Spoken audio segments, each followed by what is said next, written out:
లక్ష్మమ్మా, అమ్మా. నీళ్లు తీసుకురా. అలాగే అమ్మా. మేడం, ఇప్పుడేంటి పరిస్థితి? ఆది వాళ్ళు ఇంటికెప్పుడొస్తున్నారు? చెప్పలేం, ఈరోజు వచ్చిన వస్తారు.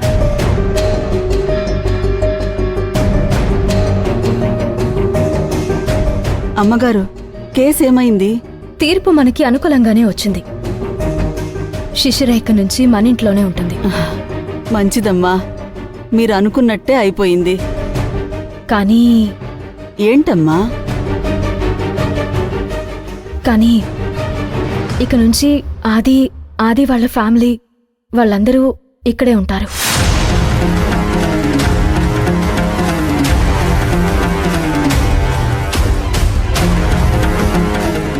అయ్యో, అదేంటమ్మా? వచ్చారా? ఎప్పుడొచ్చారు? ఇప్పుడే వచ్చాం సార్.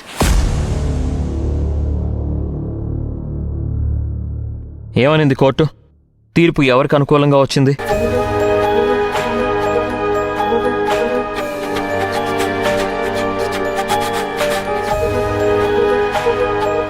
అరే, ఎందుకు అలా ఉన్నారు? Anything serious?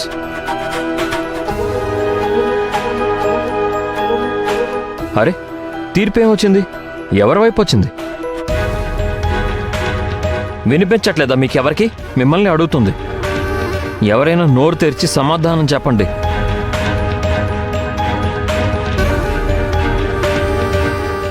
ఒక మనిషి వచ్చి అడుగుతున్నాడు అంటే మర్యాద లేదా?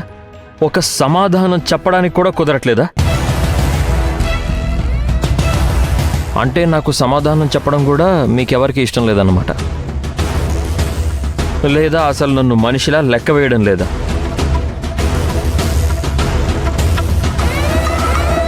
సరే, అర్థమైంది. సార్, శిశిర గారు ఈ ఇంట్లోనే ఉండొచ్చని తీర్పు వచ్చింది.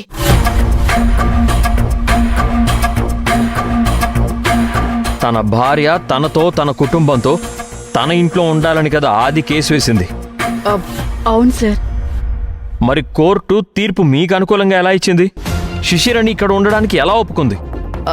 అంటే సార్, అది ఎందుకు నసుగుతున్నారు? చెప్పండి. దానికి కోర్టు ఒక కండిషన్ పెట్టింది సార్. ఎవరికి? శివగామి గారికి శిశిరని అక్కడికి పంపించడం ఇష్టం లేదు. అందుకే కోర్టు శివగామి గారికి ఆప్షన్ ఇచ్చింది.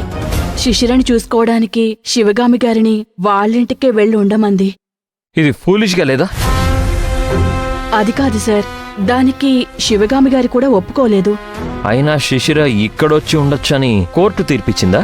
అంటే శిశిర గారితో పాటు శిశిర ఫ్యామిలీని, అంటే భర్త ఆదిని, వాళ్ళ అత్త వాళ్ళని కూడా ఇక్కడే ఉండమని కోర్టు చెప్పింది సార్. వాట్?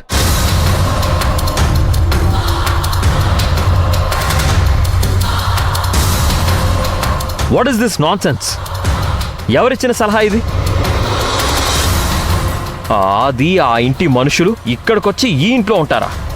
శివగామి, ఇదంతా జరిగే పని కాదు. ఆ శిశిర ఈ ఇంట్లో ఉండకూడదు. నేను ఒప్పుకోను. తను గనక ఇక్కడికి వస్తే డైరెక్ట్గా తీసుకెళ్ళి వాళ్ళ ఇంట్లో డ్రాప్ చేయండి.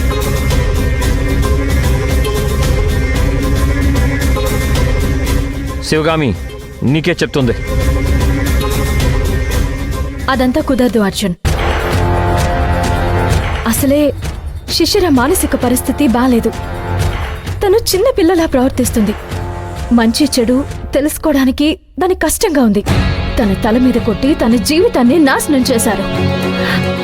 అలాంటి పరిస్థితుల్లో ఉన్న శిశిరని కిడ్నాప్ చేసి సంతకాలు తీసుకుని ఆస్తి కొట్టేయాలని ప్రయత్నం చేస్తుంది సంయుక్త. హత్యలు చేయించడానికి కూడా రెడీ అయిపోయింది. ఆ భైరవీదేవి దయతో శిశిర విషయం మనకు తెలిసి బ్రతికే ఉంది. మళ్ళీ ఆ నరక కూపంలోకి నేను శిశిరని పంపించలేను. మరి ఆది వాళ్ళందరూ ఈ ఇంటికి వస్తే ఈ ఇల్లు కూడా నరక కూపం అవుతుంది కదా. ఎవ్వరూ ప్రశాంతంగా ఉండలేరు. ఏ మర్చిపోయావా నువ్వు? ఆ ఆది మా పిన్ని ఏం చేశారో గుర్తెచ్చుకో. నువ్వు నిన్ను పిచ్చిదాన్ని చేసి ఒక గదిలో బంధించేశారు. నా బిడ్డని చంపేశాడు ఆ ఆది.